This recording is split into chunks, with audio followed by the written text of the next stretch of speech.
El día de hoy vamos a ver a una mujer que pues obviamente es muy poco conocida.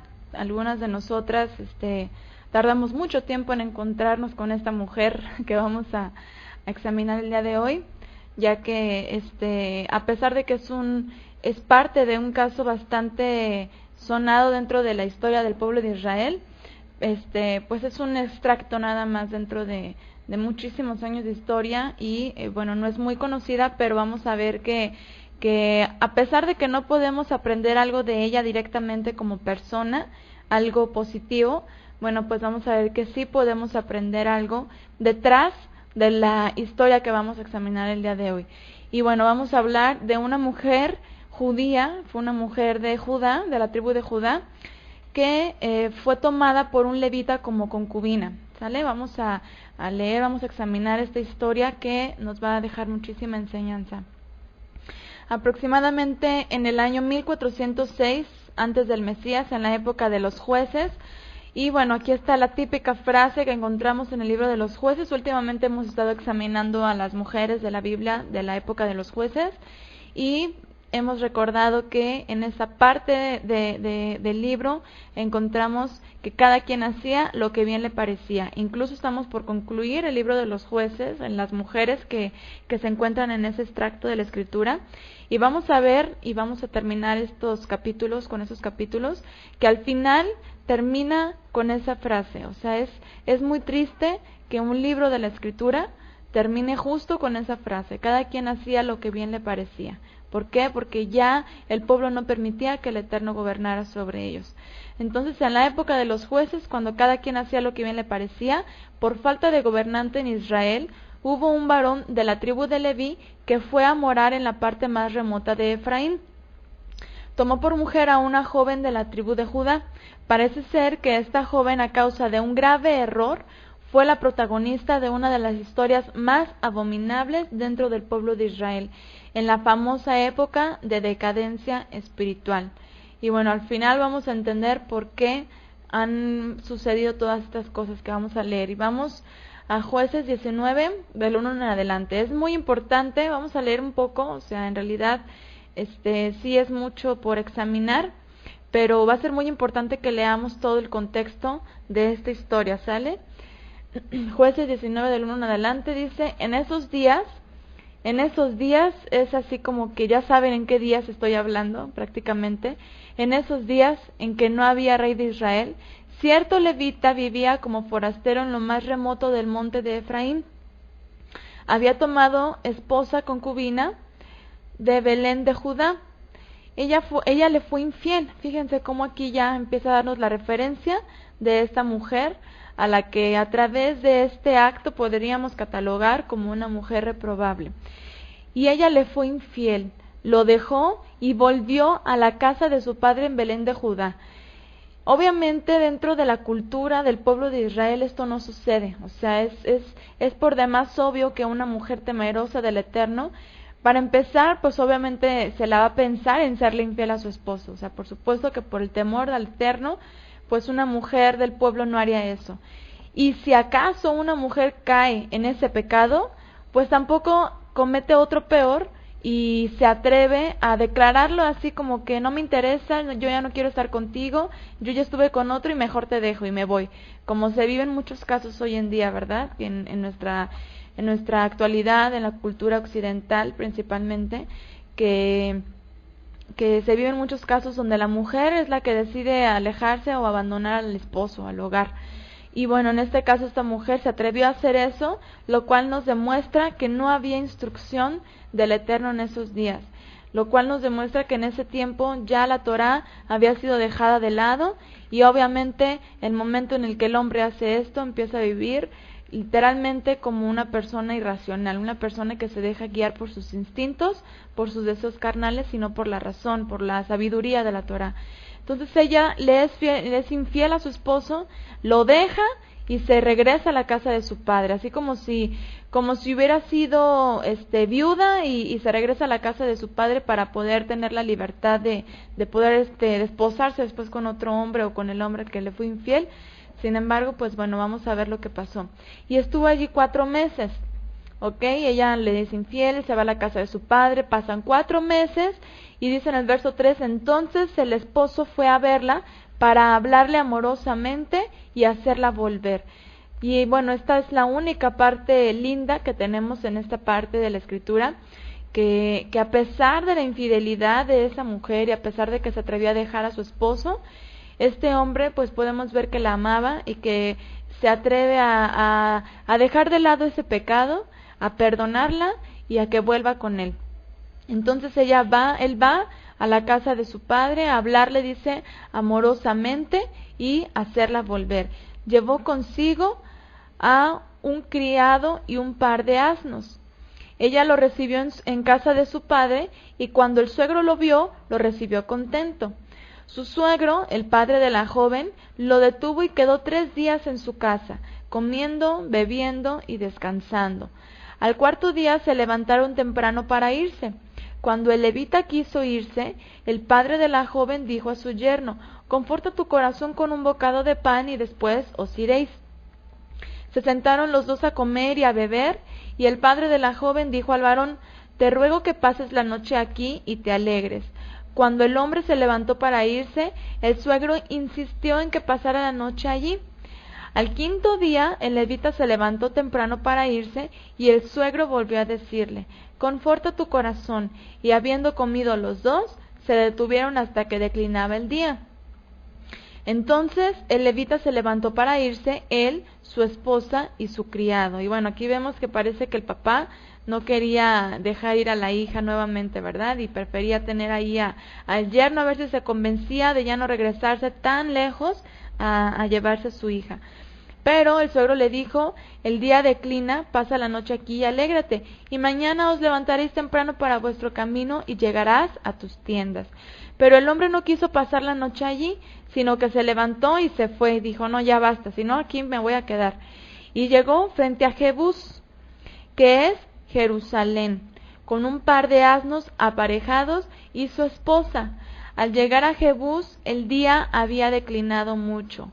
Entonces el criado dijo a su señor, vamos a esta ciudad de los jebuseos para pasar la noche allí. Pero su señor respondió, no vayamos a ninguna ciudad de extranjeros que no sea de Israel, sigamos hasta Gabaa, y agregó, sigamos a uno de esos lugares para tener la noche en Gabaa o en Ramá. Siguieron su camino y se les puso el sol junto a Gabaa de Benjamín. Y bueno, aquí les voy a poner un mapa para que nos orientemos de lo que estamos hablando. Vamos a estar viendo algunas referencias de lugares. Y bueno, pues para que tengamos un poco más clara la historia, todo lo que pasó, aquí señalé los lugares que vamos a estar leyendo. Ellos llegaron a la tierra de Benjamín, que está por acá arriba. Ok. Dice que ellos llegaron a Gabaa. ¿Dónde está Gabaa? Bueno, por acá está Jerusalén. Aquí está la tierra de Benjamín. Y bueno, ellos tenían que cruzar todo esto para llegar hasta lo más lejano, lo más remoto, y prefirieron quedarse por acá en Gilgal, ¿ok? Estaban aquí Jerusalén y llegaron a Gilgal.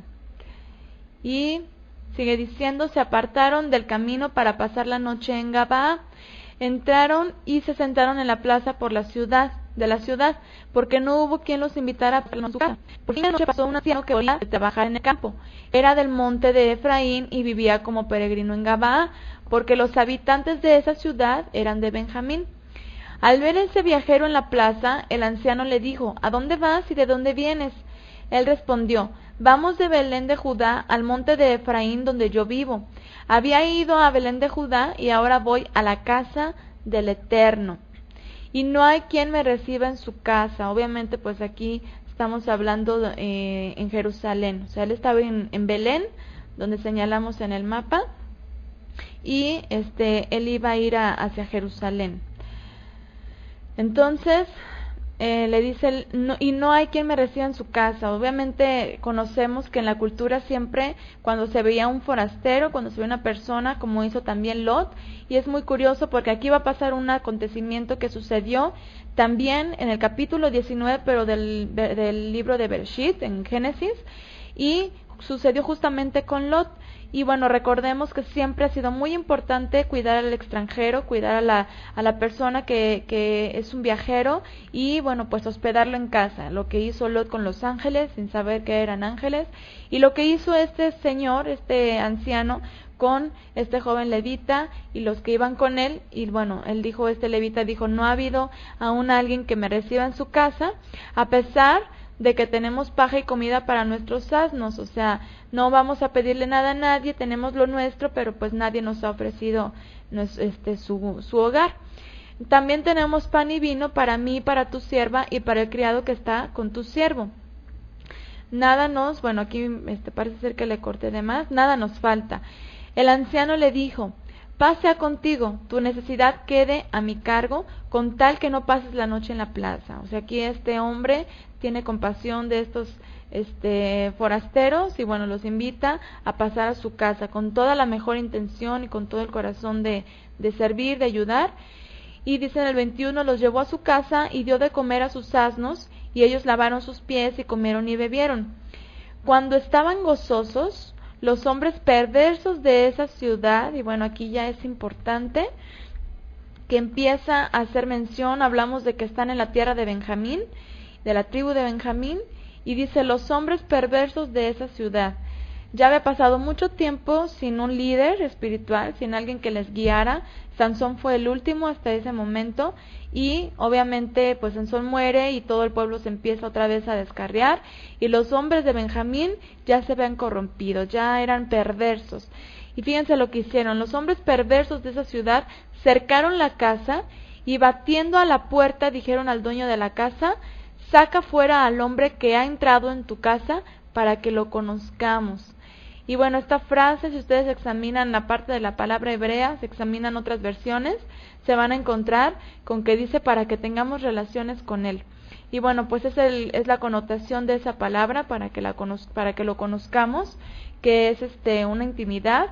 Y es lo mismo que pasó también con los hombres de Sodoma y Gomorra, que quisieron que Lot sacara a los ángeles que eran muy hermosos, para que también, así les dijeron, para que los conozcamos. Y entonces el dueño de la casa les dijo, no, hermanos míos, os ruego que no cometáis ese mal, ya que este hombre ha entrado en mi casa. No cometáis esa maldad. Ahí está mi hija virgen y la esposa de él. La sacaré ahora, humilladlas y hacer con ella lo que como os parezca, pero no cometáis contra ese hombre cosa tan infame. Y bueno, aquí leemos esto y está bastante grotesco que lo comentemos. ¿Por qué? Porque obviamente, y más como mujeres, decimos, pues ¿cómo es posible que este hombre, por defender al levita, pues se haya atrevido a decir, bueno, pues aquí está mi hija virgen y esta mujer del levita, pues hagan con ellas lo que quieran? Sin embargo, bueno, pues es muy importante recordar el contexto en el que se estaba viviendo. Obviamente ya esas personas estaban completamente depravadas, degeneradas, reprobadas, ya tienen una mente completamente reprobada, ya no había temor, ni celo, ni nada por la Torah. Obviamente sí había un remanente en Israel y lo vamos a ver. Sin embargo, bueno, en general los de Benjamín ya estaban completamente corrompidos. Y este hombre, obviamente, lo que intenta hacer es que si bien ya están en ese estatus, si bien los de Benjamín ya cayeron tan bajo, pues al menos que no cometan la vileza de meterse con un hombre. O sea, ya de por sí el hecho de tener esa actitud promiscua de querer abusar de una persona, de una mujer, pues obviamente ya es algo reprobado. Pero el hombre, lo que está pensando aquí el anciano, no es posible que quieran usar a un hombre. O sea, mejor es, o más bien lo menos peor es que usen a las mujeres. O sea, si ya de plano ya cayeron, si ya de plano su mente está pensando en hacer ese mal, pues al menos que no caiga tan bajo, humillando a un hombre, teniendo relaciones con un hombre, cayendo en ese estatus de sodomismo, sino que al menos, bueno, pues que usen a las mujeres, ¿no? O sea, ya ahora sí que lo menos peor del caso, pues sería eso, que obviamente pues estamos hablando de un acontecimiento bastante cruel y pues una alternativa que tuvieron que usar estos hombres hablando del levita y del anciano que les da asilo, para aplacar a esta muchedumbre de los benjaminitas, porque finalmente ellos iban a hacer lo que quisieran. O sea, si se imponían, y si el anciano y el levita y el criado, ellos tres intentaban hacer algo en contra de todos los hombres que cercaron la casa de este anciano, pues obviamente iban a terminar muertos todos. O sea, no iban a poder detener a la rebeldía de estas personas.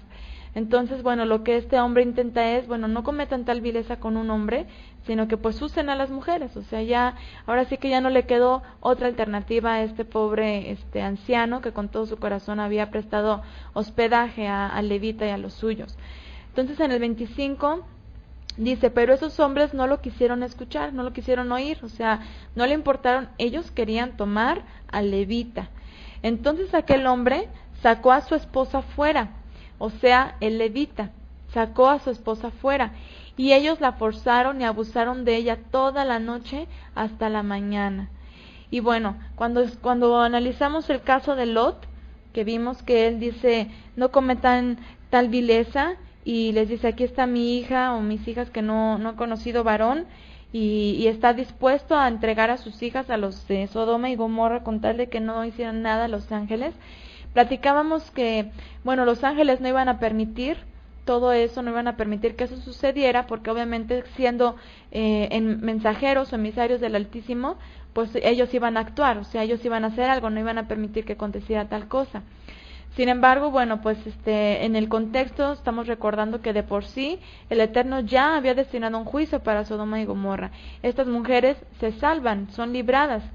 Sin embargo, acá en el caso, en Jueces capítulo 19, no es lo mismo, lamentablemente no pasó algo así, sino que el pueblo de Israel había caído tan bajo que el Eterno permite que suceda todo esto, porque obviamente Él tiene el control de todas las cosas, no que Él lo haya querido, sino que Él permitió que esto sucediera para posteriormente traer un juicio sobre la tribu, principalmente la tribu de Benjamín, pero como escarnio para las 12 tribus, para todas las tribus, para que no se cometiera de nuevo esta infamia que, como vamos a leer más adelante, dicen, nunca se ha visto tal cosa dentro del pueblo de Israel, nunca había sucedido ni sucedió algo tan terrible como lo que pasó aquí, que miembros de la misma tribu o de la misma casa de todo Israel, que hombres que fueran parte de las 12 tribus de Israel cometieran esto. Sí había sucedido, obviamente, que extranjeros, que cananeos, que los filisteos, que los amalecitas, que otros hombres, otras tribus ajenas a Israel hicieran este tipo de cosas, pero no que se cometiera dentro del mismo Israel. Esto ya fue la decadencia más baja y de lo peor que pudo haber pasado en Israel. Entonces, aquí vemos que este hombre levita entrega a su esposa y los benjaminitas aprovechan de ella. La usan toda la noche, dice, abusan de ella toda la noche hasta la mañana, y la dejaron cuando apuntaba el alba. Imagínense cuántos hombres hicieron estas cosas con esta sola mujer. Verso 26, cuando amanecía, la mujer vino y cayó ante la puerta de la casa de aquel hombre donde estaba su señor hasta que fue de día. Y es importante recordar que el anciano dijo que él estaría dispuesto a dar a su hija virgen y a la esposa del levita. Sin embargo, en este momento solamente el levita saca a su esposa. Y bueno, recordemos que al principio leímos que esta mujer lo que hizo con su esposo fue serle infiel. Ella le fue infiel a su esposo, cometió adulterio. Obviamente el adulterio está penado con la muerte dentro de la Torá, eso lo sabemos. Y sin embargo, bueno, pues el levita tiene misericordia de su esposa, va por ella, está dispuesto a aceptarla nuevamente, aún con su adulterio. Sin embargo, pues aquí vemos que esta mujer recibe el pago por su pecado, murió por su propio pecado. No fue algo injusto, si lo vemos objetivamente, no fue algo injusto, porque ella quebrantó un pacto, primeramente, con el levita, y bueno, pues obviamente el hecho de que haya acontecido todo esto, podemos pensar que es por dos cosas. Número uno, como consecuencia del pecado de esta mujer, el pecado de adulterio, y número dos, como un escarmiento para Israel, porque ya habían caído muy bajo dentro de su rebeldía, principalmente con esta tribu de Benjamín, que fueron los que se atrevieron a hacer esto. Fíjense en el 27, cuando su esposo se levantó de mañana y abrió la puerta de la casa para irse, vio a su esposa tendida ante la puerta con las manos sobre el umbral. Le dijo: levántate, vámonos. Pero ella no respondió. Entonces el varón la levantó, la echó sobre su asno y se fue a su lugar. Al llegar a su casa, tomó un cuchillo y echó mano de su esposa, la despedazó con sus huesos en 12 partes y las envió por todo el territorio de Israel. Y todo el que lo veía decía: jamás se ha cometido ni se ha visto tal cosa desde que Israel subió de Egipto. Considerad esto, deliberad y dad consejo. O sea, definitivamente esto que se vivió dentro de Israel, o sea, no fueron los paganos, no fueron los extranjeros los que hicieron eso, fue una tribu de Israel la que cometió esto tan grave. Y pues como dice aquí, jamás se había visto un acto así en toda la historia de Israel desde que salió de Egipto hasta ese momento.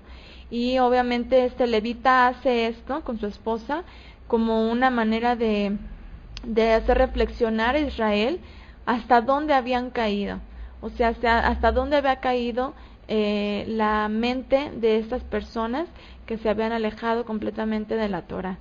Y vamos a ver qué más sucede. Leer este relato es bastante grotesco. Obviamente nadie nos imaginamos a un hombre haciendo eso con su esposa. O sea, a pesar de lo que pasó y todo, decimos, es que no, mi mente no puede concebir esos actos, ¿no? Sin embargo, pues bueno, recordemos que era una época difícil para el pueblo de Israel por causa de haberse alejado del Eterno, donde solo unos muy pocos permanecían fieles al pacto. Eso nos explica lo que sucedió con esta mujer judía, una mujer seguramente joven y hermosa, que había sido tomada por mujer por un levita, pero que le fue infiel. Ese acto es seguramente el causante de su atroz acontecimiento, ya que justo con esa historia concluye el libro de los Jueces, lo cual nos muestra lo bajo que había vuelto a caer el pueblo. Por parte del joven levita, es muy lindo ver su actitud hacia su mujer a pesar del adulterio que ella cometió, donde deja manifiesto que ella no tenía ningún temor del Eterno, pues en esos días, como concluye el libro de los Jueces, dice: no había rey en Israel, cada uno hacía lo que bien le parecía. Después de Sansón ya no hubo juez, ya no hubo quien guiara al pueblo, y ellos ya habían desechado al Eterno como su rey, juez y gobernador. Siempre era necesario levantar a alguien que representara al Eterno ante el pueblo. Desde que muere Sansón, la decadencia vuelve. Hombres rentaban levitas como sacerdotes personales, o sea, ya hacían cualquier tipo de corrupción con las cosas santas, ya era algo completamente devastador. Hacían imágenes de fundición y seguían jurando en nombre del Eterno y usando estas imágenes como lo que sucedió con el becerro de oro. Y vivían haciendo las cosas a su manera, o sea, todas las cosas que se hacía dentro del culto, todo lo que se vivía, ya ponían y quitaban levitas a la manera que les interesaba, como les convenía, y no había dirección de ningún tipo, no había temor para nada del Eterno.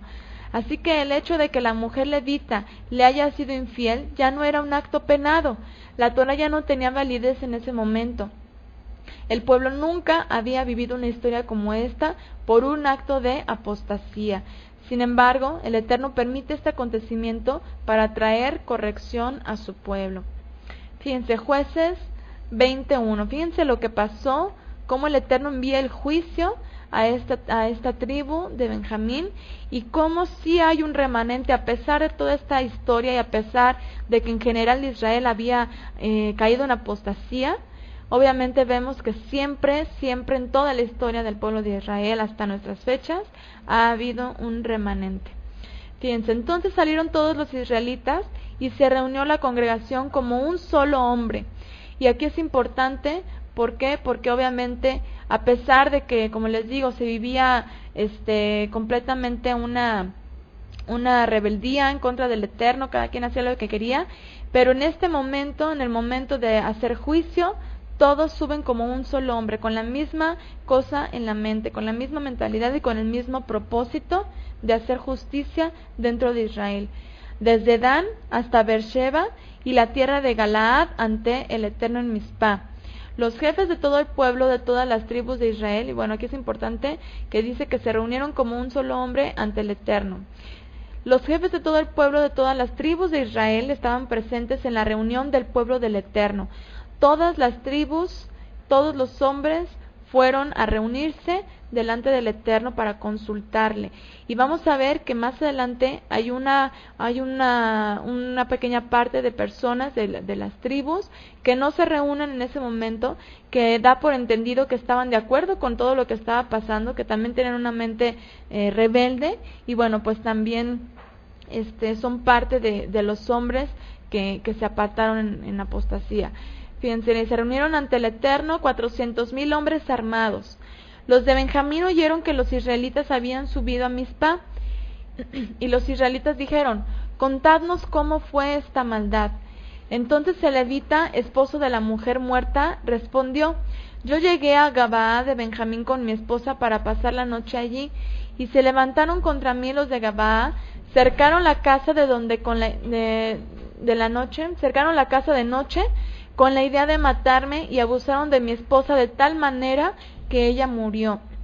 Entonces tomé a mi esposa, la corté en piezas y las envié por todo Israel, por cuanto han cometido maldad y crimen en Israel.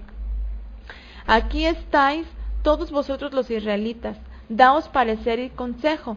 Entonces todo el pueblo, otra vez como un solo hombre, dijeron: ninguno de nosotros volverá a su tienda, ni nos apartaremos a nuestra casa, hasta que hagamos esto sobre Gabaa. Subiremos contra ella por sorteo. Tomaremos 10 hombres de cada 100 de todas las tribus de Israel, 100 de cada 1,000 y 1,000 de cada 10,000, que busquen víveres para el ejército. Entonces cuando el ejército llegue a Gabaa, le dará su merecido por la infamia que han cometido en Israel. O sea, ellos iban a hacer juicio sobre este crimen sobre los de Benjamín. Número 11 dice: se juntaron todos los hombres de Israel contra la ciudad, ligados como un solo hombre. Fíjense, o sea, estaban todos unánimes en el mismo pensamiento, en el mismo sentir, para juzgar lo que habían hecho los de Benjamín. Las tribus de Israel enviaron varones por toda la tribu de Benjamín diciendo: ¿qué maldad es esta que se ha cometido entre vosotros? Entregad pues a esos hombres perversos de Gabaa para que los matemos y borremos el mal de Israel. Obviamente, siempre dentro de la historia de Israel que han habido personas o pueblos o lo que sea, ya sea dentro de Israel o sea fuera, es decir, que sean extranjeros, gentiles, que cometen actos de rebeldía, actos atroces, obviamente siempre el Eterno ordena su exterminio. Si hablamos de los extranjeros, para que no se mezclaran con los de Israel cuando poseyeran la tierra o con la idolatría. Siempre el Eterno decía destruir sus lugares altos, exterminar a las personas de esos pueblos. ¿Para qué? Para que su genética no se contaminara, para que no se unieran a ellos.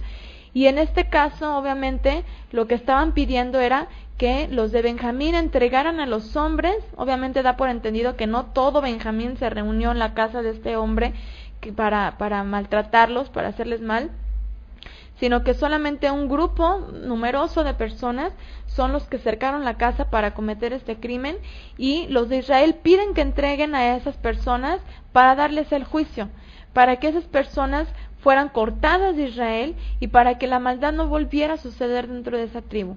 Sin embargo, dice que los hombres, dice los de Benjamín, pero los de Benjamín no quisieron oír la voz de sus hermanos los israelitas. Fíjense, antes los de Benjamín se juntaron de sus ciudades en Gabaa para salir a pelear contra Israel. O sea, dentro de Benjamín pudo haber personas que dijeran: ok, bueno, estas personas cometieron esas atrocidades, entréguenlos. O sea, es justo, hay que entregarlos y tienen que llevar su pecado, su juicio.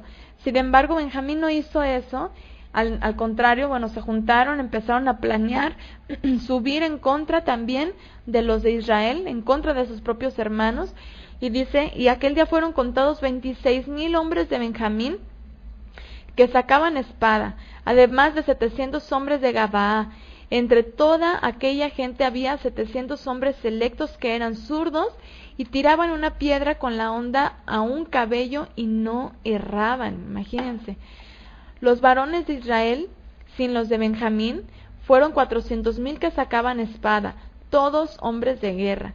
Entonces se levantaron los de Israel y subieron a la casa del Eterno y consultaron al Eterno. Los de Israel, en el resto de las tribus de Israel, había este remanente que obviamente no actuaron por su propia cuenta, que consultaron primeramente al Eterno para ver si el Eterno les daría el respaldo para llevar a cabo este juicio.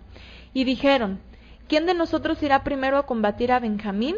Y el Eterno respondió: Judá irá primero. El Eterno respalda la venganza como castigo a los de Benjamín. O sea, el Eterno usó al resto de las tribus de Israel para traer juicio sobre la de Benjamín. Se levantaron de mañana los israelitas y se ordenaron contra Gabaa. Salieron los israelitas a combatir contra Benjamín y ordenaron la batalla junto a Gabaa.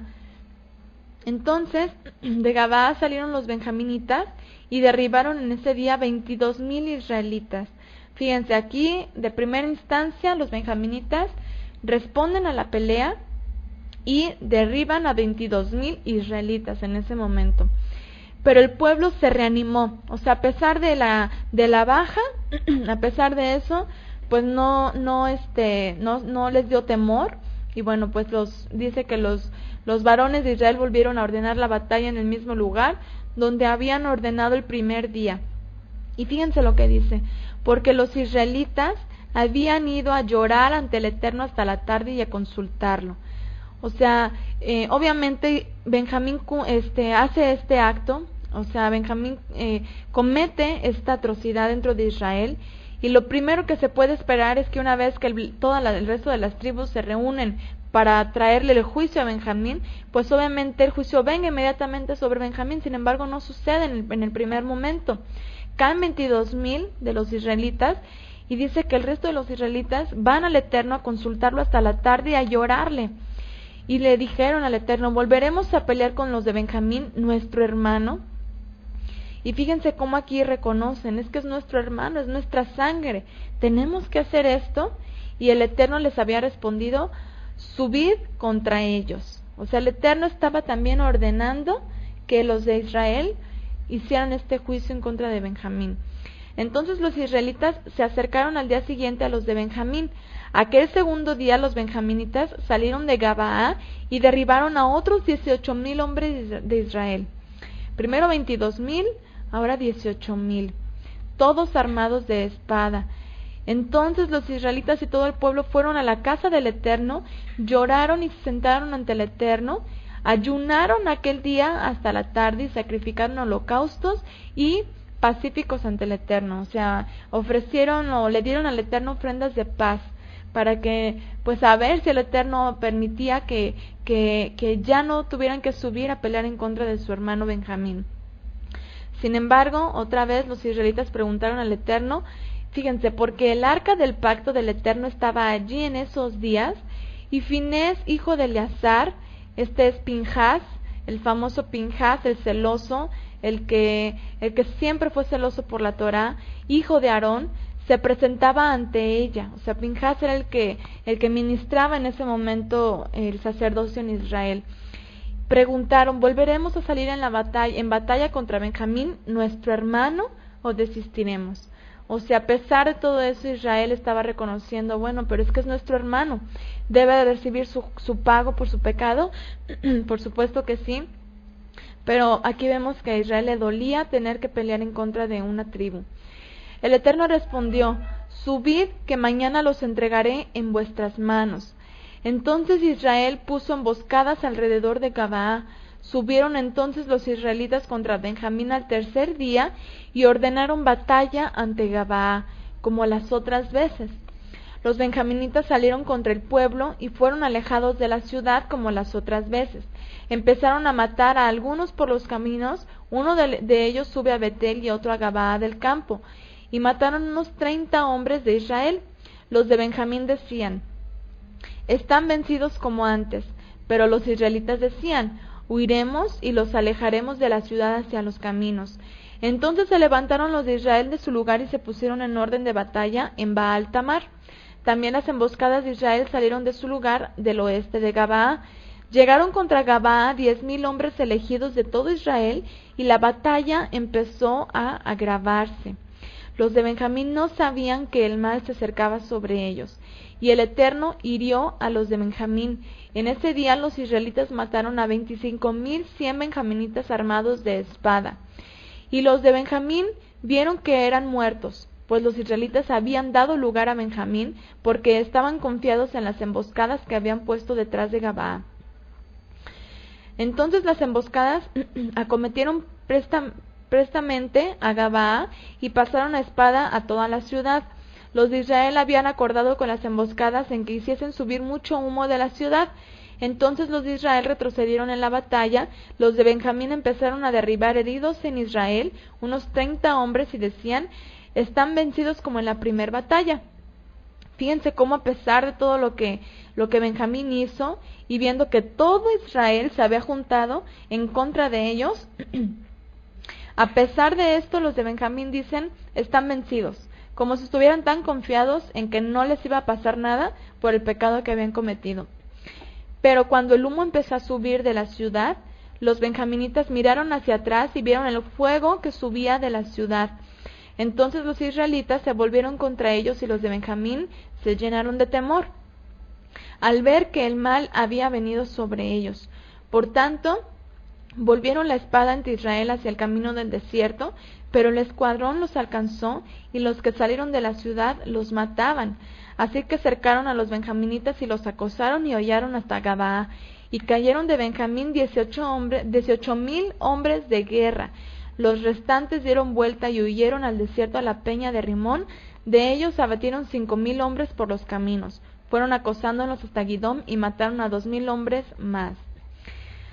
Así que aquel día 25,000 benjaminitas fueron muertos, todos hombres de guerra, pero 600 hombres se volvieron y huyeron al desierto, a la peña de Rimón, donde estuvieron durante 4 meses.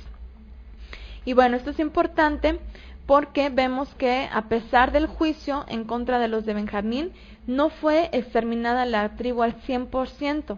Y vamos a ver el corazón de los israelitas. ¿Qué pensaron? ¿Cómo les dolió haber hecho o haber tenido que hacer esto en contra de los de Benjamín por su pecado? Fíjense, los hombres de Israel volvieron contra los benjaminitas y pasaron a filo de espada a hombres y bestias y todo lo que hallaron en cada ciudad. También pusieron a fuego a todas las ciudades que hallaron. Los varones de Israel habían jurado en Mizpah: ninguno de nosotros dará su hija por esposa a ningún benjaminita.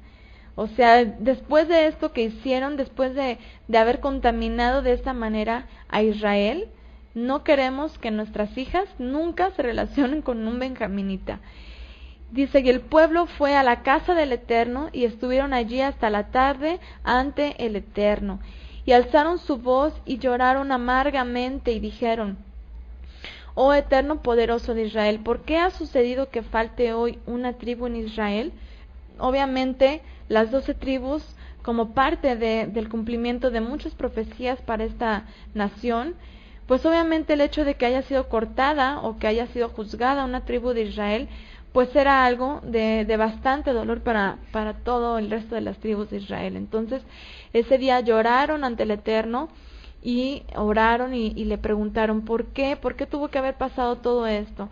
Y bueno, pues obviamente eso es parte de la razón es haberse apartado completamente de la Torá. Verso 4. Al día siguiente el pueblo se levantó de mañana, edificaron un altar y ofrecieron holocaustos y pacíficos, ofrendas de paz, y dijeron: ¿quién de todas las tribus de Israel no subió a la reunión ante el Eterno? Porque se había hecho gran juramento contra el que no subiese al Eterno en Mizpah, diciendo que se le haría morir. O sea, si todo Israel se había reunido para declarar el juicio en contra de los de Benjamín y alguien no asistía a esa reunión, quería decir que estaba en rebeldía en contra de este juicio que se iba a hacer en contra de Benjamín. Y verso 6, y los de Israel se arrepintieron a causa de Benjamín su hermano. Fíjense cómo les duele haber tenido que casi exterminar a una tribu de Israel. Y dijeron, una tribu de Israel es cortada hoy. ¿Qué haremos para conseguir esposas para los que han quedado? ¿Esto para qué? Para que no desapareciera la tribu. Nosotros hemos jurado por el Eterno que no les hemos de dar a nuestras hijas por esposas. Preguntaron, ¿hay alguno de la tribu de Israel que no haya subido al Eterno a Mizpah? Y hallaron que ninguno de Jabes de Galaad había venido a la reunión, porque el pueblo fue contado, y no hubo allí ningún hombre de Jabes de Galaad. Fíjense cómo hicieron todo esto, toda la logística para llevar a cabo un juicio. Entonces la congregación envió allá de los más valientes a 12,000 hombres, con la orden de pasar a espada a las vidas, inclusive mujeres y niños. Pero haréis de esta manera: mataréis a todo varón y a toda mujer que haya conocido varón. Y de los habitantes de Jabes de Galaad hallaron 400 jóvenes que no habían conocido varón, y las trajeron al campamento de Silo en Canaán. La congregación envió luego a ofrecer la paz a los benjaminitas que estaban en la peña de Rimón. Entonces los de Benjamín volvieron y les dieron a sus esposas a las mujeres de Jabes de Galaad que habían guardado vivas, pero no hubo para todos. Y el pueblo sintió compasión de Benjamín, de que el Eterno hubiera hecho mella en las tribus de Israel, fíjense. Y aquí dice que el Eterno fue el que hizo esta división, fue el que prácticamente cortó de Israel una tribu por causa de ese pecado tan grave. Entonces los ancianos de la congregación dijeron, ¿qué haremos acerca de esposas para los restantes? Porque las mujeres habían sido raídas de Benjamín. Y dijeron, los sobrevivientes de Benjamín deben tener descendientes para que no sea raída una tribu de Israel. O sea, a pesar de esto, podemos pensar en que posiblemente había algunos que se hayan arrepentido después de todo lo que les aconteció por haber cometido ese pecado los de Benjamín. Entonces dice en el 18, sin embargo nosotros no les podemos dar esposas de nuestras hijas, porque hemos jurado, maldito el que dé mujer a Benjamín. Ahora bien, agregaron, cada año hay una fiesta al Eterno en Silo. Y bueno, aquí probablemente se está refiriendo a la fiesta de la siega, como encontramos en Éxodo 23:16, que está al norte de Betel, al oriente del camino que sube de Betel a Siquem, al sur de Leboná. Y dijeron a los de Benjamín, id y poned emboscada en las viñas, estad atentos, y cuando las hijas de Silo salen a bailar en rueda, salid vosotros de las viñas y arrebatad cada uno una mujer para sí de las hijas de Silo, e id a tierra de Benjamín. Y cuando sus padres o sus hermanos vengan a quejarse, les diremos, por amor de nosotros, tened compasión de ellos. Fíjense, por amor a nosotros, tened compasión de ellos, porque durante la guerra no quedaron mujeres para todos. Además, vosotros no se las habéis dado para que seáis culpables. Esto se refiere precisamente a que, como el resto de las tribus de Israel habían jurado que no iban a dar a sus hijas para los benjaminitas, y el hecho de que los benjaminitas se les diera la oportunidad de robar literalmente mujeres en la fiesta, y cuando los padres reclamaran les iban a decir esto, ustedes no las entregaron por su propia voluntad, sino que se las robaron. Así que bueno, quedan libres del juramento, ¿no? No lo hicieron con toda la intención de que sus hijas se mezclaran con los de Benjamín, sino que bueno, no son culpables del juramento que hicieron. Y los benjaminitas lo hicieron así, conforme a su número tomaron esposas, raptando entre las que danzaban y se fueron. Después volvieron a su heredad y reedificaron las ciudades y habitaron en ellas. Entonces los israelitas se fueron también de allí, cada uno a su tribu y a su familia. En esos días no había rey en Israel, cada uno hacía lo que le parecía bien. Y bueno, así concluye el libro de los Jueces. Yo creo que es bastante triste, ¿no? Que suceda esto, que sean esas las palabras que cierren un libro de la Escritura. Es por demás obvio que mientras no haya instrucción del Eterno, que es su Torá, se vivirá en rebeldía, trayéndonos juicio, haciendo las cosas conforme al entendimiento humano y no a las razones del Eterno, quien nos ha dicho cómo hacer cada una de las cosas necesarias en nuestras vidas, tanto para nosotros como para Él, es decir, tanto para nuestra vida como seres humanos, como para el Eterno, cómo debemos servir al Eterno, cómo debemos de vivir ante el Eterno. Entonces, esto es lo que nos deja como enseñanza, primeramente, el pecado de esta mujer concubina de Levita, que él haya sido infiel y que seguramente por causa de esa infidelidad, ella trajo sobre sí misma este juicio y aparte de que las tribus de Israel y principalmente la de Benjamín se habían apartado ya de la instrucción, obviamente quedando un remanente siempre en Israel, pero las tribus de Benjamín se habían apartado, la tribu, y entonces, bueno, pues obviamente traen este caos sobre Israel. Por eso el apóstol Shaul, o Rab Shaul, el apóstol Pablo, dejó instrucciones basadas en la historia y experiencia del pueblo de Israel, para no cometer los mismos errores, recordándonos que una vez que entramos en pacto por medio del Mesías, necesitamos la instrucción para dirigirnos agradablemente ante el Creador. O sea, ¿qué podemos aprender en resumen de toda esta historia? Aparte de que seguramente nos crea temor por los mandamientos, nos crea temor por primeramente no fallarle a nuestro prójimo, no lastimar a nuestro prójimo o a nuestro más cercano, que en este caso, por ejemplo, nosotras las casadas, obviamente de guardar nuestras mentes. No es necesario que nosotros vayamos y besemos o nos acostemos con un hombre para ser infieles. Obviamente desde nuestra mente, desde nuestro corazón. Yeshua dijo que desde el corazón nacen todos los males, desde ahí es de donde se comete el adulterio. Entonces lo que nos enseña esta mujer, pues obviamente es a tener temor por el Eterno, tener temor por la Torá, tener temor también por nuestro esposo, por nuestros hijos, tener temor de la vida a la que hemos sido llamadas y de no menospreciar esta instrucción tan valiosa que tenemos, que como dice la Escritura es para que nos vaya bien, es para que todo lo que hagamos nos salga bien. Y después obviamente como escarmiento, que no solamente se cometió este pecado por parte de esta mujer, sino que todo Israel se desvió. ¿Por qué? Por causa de haber dejado la Torá. Fíjense cómo dice Romanos 10 en adelante. Dice: hermanos, el anhelo de mi corazón y mi oración al Eterno por Israel es para salvación, porque testifico en favor de ellos que tienen celo por el Eterno, pero sin pleno conocimiento, por ignorar la justicia del Eterno. ¿Qué es la justicia del Eterno? Es su palabra. Y aquí recordamos la frase muy conocida de Oseas 4:6, ¿no? Dice: mi pueblo se pierde porque le falta instrucción, porque le falta conocimiento. Podemos tener mucho celo por el Eterno, podemos decir es que yo lo amo, pero si no tenemos el conocimiento, vamos a traer destrucción sobre nuestras vidas, porque no vamos a vivir correctamente y vamos a estar en rebeldía, tal vez sin quererlo, sin planearlo deliberadamente, pero vamos a estar en rebeldía en contra del Eterno si no conocemos o no queremos conocer su instrucción. También sigue diciendo: y procurar establecer la suya propia, o sea, andar en los pensamientos del hombre, en el raciocinio del hombre y no en lo que el Eterno ha determinado en su Torah. Y a veces cuestionamos y decimos: pero ¿por qué tengo que hacer esto? ¿O por qué no puedo hacer aquello? Pero no es de que yo tenga que entenderlo, es que si el Eterno dijo algo, que hay que hacerlo de cierta manera específica, es porque Él conoce primeramente nuestros corazones y obviamente todo nuestro ser. Entonces, dice: y procurar establecer la suya propia, no se han sujetado a la justicia del Eterno, porque la finalidad o el propósito, la meta de la ley, de la instrucción, de la Torá, es conducirnos al Mesías para justificar a todo el que cree.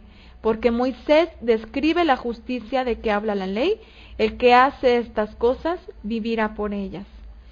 Como está escrito también en Ezequiel, y con esto concluimos como una reflexión de esta historia que acabamos de examinar, de esta mujer que trajo sobre sí este juicio y sobre esta tribu de Israel que por causa de su pecado, por causa de haberse alejado, recordemos que el pecado es la transgresión a la Torá, por causa de este pecado, pues trae también esta calamidad sobre Israel y este dolor tan grande sobre Israel de haber tenido que exterminar casi a toda una tribu. Entonces, bueno, con este texto de Ezequiel 18:5 dejamos esta reflexión.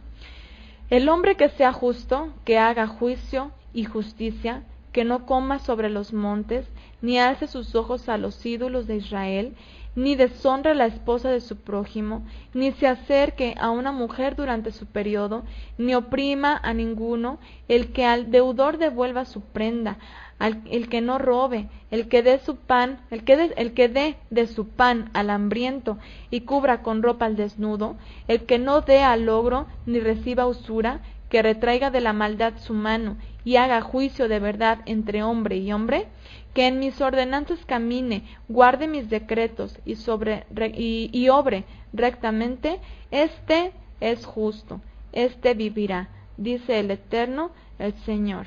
Y que así sea nuestra vida y que Él nos ayude a andar siempre rectamente y temerosamente en sus mandamientos.